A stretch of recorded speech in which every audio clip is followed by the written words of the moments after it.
السلام علیکم جماعت ختم کو آج ہم پہلا لیکچر دیں گے اردو کی کتاب اس میں سب سے پہلے ہم دعا پڑھ لیتے ہیں رب اشرح لی صدری ویسر لی امری واحلل عقدۃ من لسانی یفقهوا قولی صدق اللہ۔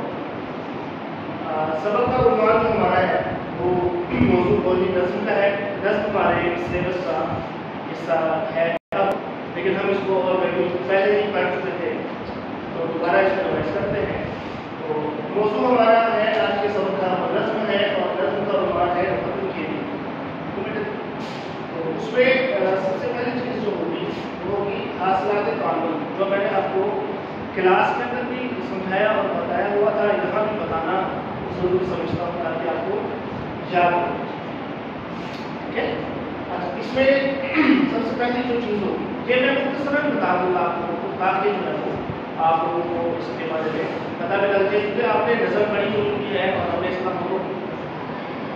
سب سے پہلے چیز ہے نظم کا متن سن کر سوالات کے زبانی جوابات دے سکیں، اس لیے اس نظم کو پڑھایا جاتا ہے۔ پھر نظم سن کر معلومات حاصل کیے جا سکتے ہیں۔ ٹھیک ہے، اس کے بعد اردو زبان میں ہمارے سے برقی میڈیا کہتے ہیں الیکٹرانک میڈیا۔ مثلاً آپ نے اس نظم کو پڑھنے کے بعد اپنا اظہار کرنا ہے کہ کیا یہ کتاب، کیا یہ نظم جو ہے وہ آپ کو اچھی لگی یا بری لگی، اچھی لگی تو کیوں اچھی لگی، بری لگی تو کیوں بری لگی۔ یہ چھوٹے چھوٹے چیزیں پاس کر کے اظہار کر رہا ہوں سر۔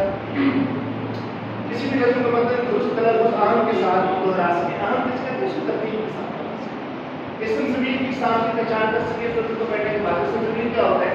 کسی شخص چیز یا جگہ کے نام کی جگہ اس کو استعمال کریں۔ پھر نظم پڑھیں تو اس کا مطلب سے خیال یاد کریں، اس کے بعد کلام پر اپنے جذبات اور افکار اظہار کر سکیں۔ یہ کچھ تعلق ہے وہ حاصلات دیتا ہے، یعنی کہ جو ہم نے اس نظم کو پڑھنے کے بعد یاد رکھا ہے۔ نظم کے ساتھ تشریح کریں اور تقریباً 2 سے 4 اشعار کی تشریح آپ نے ضروری کریں۔ جن بچوں نے ہوم ورک آلریڈی کیا ہو وہ دوبارہ نہ کریں، لیکن اس کو یاد رکھیں، اور جنہوں نے نہیں کیا ہو دوبارہ اس کو تشریح مکمل کریں۔ 2 سے 4 جو میں نے دوائی دی ہے وہ چاہے تو آپ اس سے نشان کریں۔ الفاظ کی الفاظ کی ترتیب کیا ہوتی ہے؟ الفاظ کی ترتیب اور ترکیب اس طرح ہوتی ہے کہ بولنے کا انداز، پڑھنے کا انداز، آپ کا تلفظ جو لہجہ ہو وہ صحیح۔ ٹھیک ہے، اس کے بعد ہم نظم کی طرف آتے ہیں۔ تو اس سے جو پہلا الفاظ اور معنی تھا وہ میں آپ کے ساتھ شیئر کر رہا تھا، اس کے طرح آپ جملے بنا رہے ہیں۔ پہلا لفظ جو ہوگا وہ ہے کہ اندیشہ۔ اندیشہ کیا ہے کہ اس لفظ کا انہوں نے اعراب کا بھی کہا ہوا ہے اور اس کے ساتھ محاورات جملے بھی بنا ہے۔ اندیشہ کا مطلب ہوتا ہے خدشہ، کسی چیز کا ڈر، خوف، خدشہ کرنا۔ ٹھیک ہے، اس کے بعد ہے خزاں۔ یہ لفظ آپ نے اس طرح ہی دہرانے اور اس کے جملے آپ نے پھر سازی بنانے۔ ٹھیک ہے، اس کے بعد آپ کی آ جاتا ہے تہذیب۔ تہذیب کسے کہتے ہیں؟ روایات، تمدن کو، ثقافت کو، یہ سارے فاصلے معنی اس کے بیچ میں شامل ہیں۔ اور اس کے بعد یہ 2 چیزیں آپ نے لازمی کرنی ہے۔ ایک تو آپ نے حاصلات تعلیم اپنے ذہن میں نصب کر لینا ہے، اس کے بعد آپ نے کیا کرنا ہے؟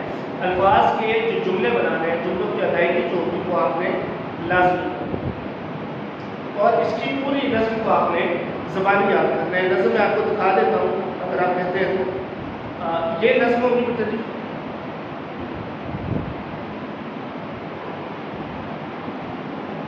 اس نظم کو آپ نے اچھے طریقے سے پڑھنا ہے، پڑھنے کے بعد پھر آپ لوگوں نے اس کے 2 سے 4 اشعار کی تشریح کرنی ہے۔ تشریح جو ہے وہ آپ کی جو گیون آپ کا سلیبس ہے اس پہ بھی دی گئی ہے اور میں نے آپ کو وائٹ بورڈ آلریڈی کروا دیا۔ امید کرتا ہوں آپ کو میرا یہ لیکچر سمجھ آ گیا ہوگا۔ کچھ بھی سوالات ہوں یا کچھ پوچھنا ہو تو ڈائریکٹ مجھے کال یا میسج کر کے آپ پوچھ سکتے ہیں۔ اجازت چاہتا ہوں، اللہ حافظ۔